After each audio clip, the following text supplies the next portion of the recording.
Palakkad stadium ബൈപ്പാസിൽ ഓടിക്കൊണ്ടിരുന്ന car കത്തിനശിച്ചു.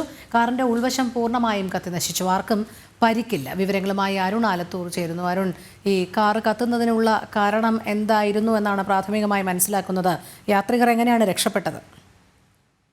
ഇന്ന് ഒരു രാവിലെ 11 മണിയോടുകൂടിയാണ് ഇത്തരം ഒരു സംഭവം ഉണ്ടായത്. പാലക്കാട് സ്റ്റേഡിയം ബൈപ്പാസ് റോഡിലാണ് ഇത്തരം അപകടം ഉണ്ടായത്. KL 35 D871 എന്ന നമ്പറിലുള്ള മാരുതി സുസുക്കിയുടെ ഒരു കാറാണ് അപകടത്തിൽപ്പെട്ടിരിക്കുന്നത്. ഈ കാറ് ഓടിക്കൊണ്ടിരിക്കുന്ന സമയത്ത് പെട്ടെന്ന് ഇതിന്റെ മുൻവശത്തു നിന്നും പുകയും മറ്റും ഉയരുകയായിരുന്നു. ഇത് കണ്ടതോടുകൂടെ തന്നെ പരിഭ്രാന്തിയിലായ വാഹനത്തിലുണ്ടായിരുന്ന ആളുകൾ വാഹനം നിർത്തി പുറത്തേക്ക് ഇറങ്ങുകയായിരുന്നു. പിന്നീട് കാറിന്റെ ആ മുൻവശത്തു നിന്നുള്ള തീ ഉള്ളിലേക്കും മറ്റുമൊക്കെ പടരുകയും ഉള്ളിൽ സീറ്റിന്റെ ഭാഗവും മറ്റുമൊക്കെ പൂർണ്ണമായും ആ ഉൾവശം കത്തി നശിക്കുകയുമായിരുന്നു എന്നുള്ളതാണ്.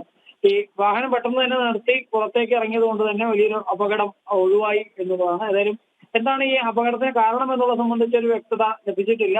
അതിനെക്കുറിച്ച് കൂടുതൽ പരിശോധിച്ചു വരികയാണ് എന്നുള്ളതാണ് അഗ്നിശമന സേന അധികൃതരും മറ്റും പറയുന്നത്.